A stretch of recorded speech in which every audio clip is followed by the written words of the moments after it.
చాటే రామశాసనము తిరుగులేనిదని జలధి బోధ చేసే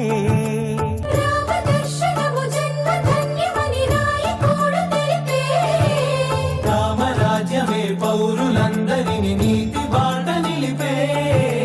రామ మంత్రమే తారకం బహుశక్తి ముక్తి సంధాయకం రామనామమే అమృతం శ్రీరామ కీర్తనం సుకృతం ఈ రామచంద్రుడే లోక రక్షయని అంతరాత్మ పలికే జగదానందకారక జయ జానకి ప్రాణనాయక శుభ స్వాగతం ప్రియ పరిపాలక